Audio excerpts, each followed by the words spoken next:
Eh, baguslah dia tu. Badab sangat orang tua. Ha, dia tu sepupu pada mak aku. Sebab tu dia bagus.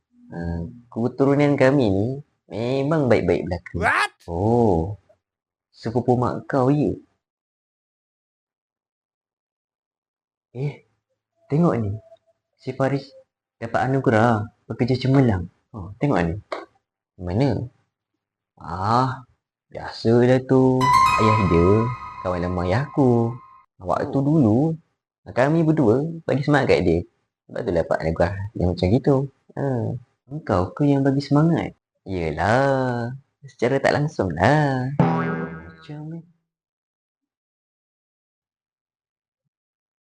Aduh, maaf. Tak sengaja.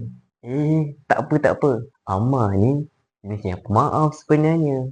Dia ni seorang penyabar. Tak apa, it's okay. Bila masa aku pula macam, biasalah. Semua benda kan ada kaitan dengan kau.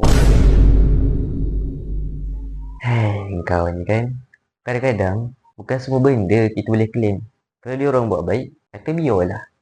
Betul juga tu. Lepas ni, aku claim yang betul-betul je lah. Itu pun kalau ada.